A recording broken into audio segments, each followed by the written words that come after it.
ইদানিং রেস্টুরেন্টে গেলে বা সন্ধেবেলা বাজার গেলে যে কোনো স্ন্যাক্সের দোকানে চিকেন স্যাটের পাশাপাশি যে অর্ডারটা আমরা প্রায়শই দিই সেটা হলো পনির স্যাটে। আর যারা চিকেন খেতে পছন্দ করো না বা পনির ভীষণ ভালোবাসো তাদের জন্য স্টার্টারের একটা গ্রেট অপশান এটা। আগের দিন বাড়িতে কিছু গেস্ট এসেছিল, তো সেই উদ্দেশ্যে খুব কম সময়ে এবং ঘরোয়া উপকরণ দিয়ে এই পনির স্যাটেটা খুব জলদি বানিয়ে নিয়েছিলাম। তো ভাবলাম চলো তোমাদের সাথে এই রেসিপিটা আজকে শেয়ার করি। খেতে অপূর্ব হয়, আর যাদেরকে খাইয়েছিলাম বাচ্চা থেকে বয়স্ক সকলের ভীষণ প্রশংসা পেয়েছি। আর সর্বোপরি বাইরে গিয়ে যে খরচা করে আমরা খাই সেই খরচায় বাড়িতে অনেক বানিয়ে নিয়েছি। তো ঝটপট চলো রেসিপি স্টার্ট করি। এর জন্য প্রথমে দুটো বড় ক্যাপসিকাম এবং দুটো পেঁয়াজ নিয়েছি। এবার পেঁয়াজটাকে বাইরের খোসাটাকে ছাড়িয়ে চৌকো করে, অর্থাৎ এরকম 4 চৌকো করে ডাইস করে কেটে নিয়েছি। এবার খোলাগুলো আস্তে আস্তে খুলে নিয়েছি। এরকম 4 কোনা টাইপের বড় বড় টুকরো হবে পেঁয়াজের। এবার ক্যাপসিকামটাকেও কেটেও আমরা ওরকম চৌকো করে কেটে রাখছি। এইভাবেই কিন্তু পনির স্যাটেটার পেঁয়াজ এবং ক্যাপসিকামটা আমাদের রেডি করে নিতে হবে। তো দেখো ঠিক এইভাবেই তোমরা করে নেবে। আমি টুকরোগুলোকে একটু বড় বড় রেখেছি, তোমরা চাইলে কিন্তু আর একটু ছোট ছোট টুকরো করে নিতে পারো। তবে ক্যাপসিকাম আর পেঁয়াজ যদি বড় টুকরো রাখো তাহলে পনিরটাকেও বড় টুকরো রাখতে হবে। আর ক্যাপসিকাম আর পেঁয়াজ যদি তোমরা ছোট করে কাটো তাহলে পনিরটাকেও আর একটু ছোট করে টুকরো করে নেবে। 3টে সামঞ্জস্যপূর্ণ হবে দেখতে, সেইভাবে টুকরোটা তোমাদের ইচ্ছা অনুযায়ী করে নেবে।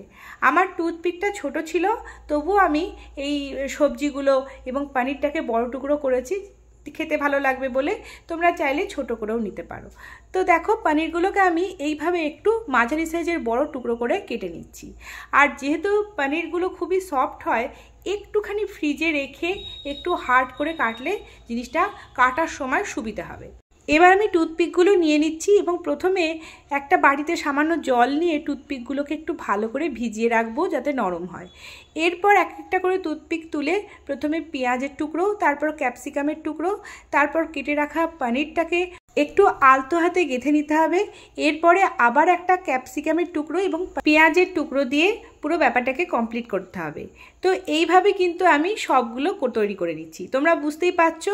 আর যদি বড় স্টিক থাকে আর তোমরা যদি আরও ভালো করে করতে চাও তাহলে এই প্রসেসটাকে আবার রিপিট করে, অর্থাৎ একটা ক্যাপসিকাম পেঁয়াজ পনির, আবার ক্যাপসিকাম, আবার পেঁয়াজ, আবার একটা ক্যাপসিকাম পেঁয়াজ, এইভাবে কিন্তু একটা স্টিকে দুটো সেট করেও রেডি করে নিতে পারো।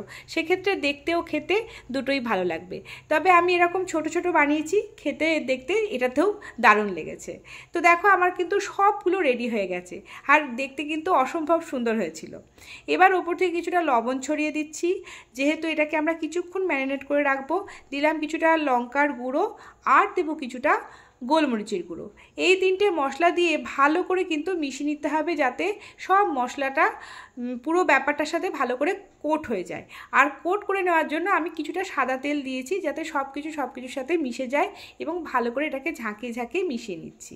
হাত দিয়ে মেশানোর চেষ্টা করবে না, তাহলে পনিরটা কিন্তু ভেঙে যেতে পারে, তাই হালকা হাতে ঝাঁকিয়ে এটাকে মিশিয়ে রাখতে হবে। এবার ওই কয়েক কোয়া রসুন, 5-6 কোয়া রসুন এবং 3-4 টুকরো আদা সামান্য জল দিয়ে আমি বেটে নিলাম। এবার একটা বাটিতে আমি একটা ব্যাটার গুলে নিচ্ছি। এর জন্য 1.5 কাপ নিয়েছি ময়দা, 1/2 কাপ দিলাম বেসন, 1/2 কাপ চালের গুঁড়ো আর 3 থেকে 4 চামচ দিলাম কর্নফ্লাওয়ার, দিলাম 1 চিমটে মতো বেকিং পাউডার, পরিমাণ মতো লবণ, একটু গোলমরিচের গুঁড়ো আর একটু দেবো লাল লঙ্কার গুঁড়ো।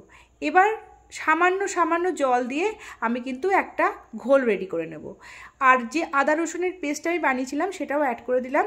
এবার জল দেবো আর মেশাবো, একবারে দেবে না, তাহলে কিন্তু ব্যাটারটা পাতলা হয়ে যাবে। আমাদের কিন্তু এই পনির স্যাটেটার জন্য একটা ঘন ব্যাটারের প্রয়োজন, তাই সামান্য জল দিয়ে ফেটাতে একটা ঘন ব্যাটার আমাদের কিন্তু রেডি করে নিতে হবে।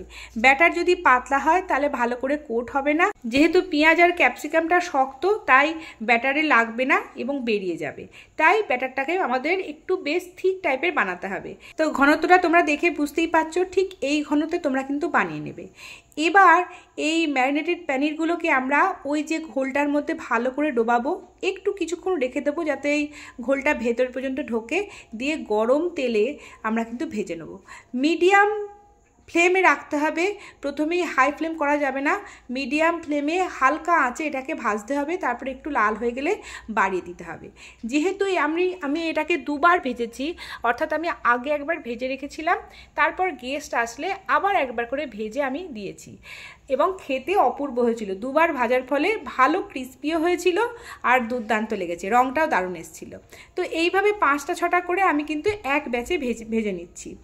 তেলের মধ্যে দিয়ে প্রথমে মিডিয়াম টু লো ফ্লেমে একটু লাল হতে দিয়ে তারপর গ্যাসের ফ্লেম বাড়িয়ে ভালো করে সোনালি করে ভেজে আমি কিন্তু তুলে রেখেছি। এবার দেখো, যেহেতু আমি আগে ভেজে রেখেছিলাম, তাই প্রথমবারে কিন্তু আমি খুব লাল করিনি, হালকা একটা রং অর্থাৎ হলুদ রং আসার মাত্রই আমি কিন্তু তুলে রাখছি, এবং পরে আমি এটাকে আবার একবার ডিপ ফ্রাই করে সার্ভ করেছি। তো এইভাবেই কিন্তু আমি সবগুলো ভেজে রেখেছি। ডোবানোর পর সামান্য একটু ধরে রাখবে যাতে ভেতর পর্যন্ত ভালো করে মশলাটা ঢোকে এবং ভালো ভাজা হয়। তো দেখো, পনির সাটেগুলো কিন্তু আমার একেবারে রেডি। আর দুবার ভাজার পর কেমন হয়েছে সেটাও তোমাদের আমি দেখিয়ে দেব। দেখো কি দুর্দান্ত রং হয়েছে, আর খেতে হয়েছিল অপূর্ব। বাইরেটা হবে ক্রিস্পি আর ভেতরটা একদম সফট। সস দিয়ে কাসুন্দি দিয়ে তোমরা সার্ভ করো। দেখো, সেকেন্ডবার ভাজার পর আমার এই রকম দুর্দান্ত কালার এসছে। তো আমার এই রেসিপি থেকে অবশ্যই বানিও, কেমন হলো জানিও। সকলে খুব ভালো থেকো, দেখা হবে পরের দিন নতুন রেসিপির সাথে। আজকের মতো আসি।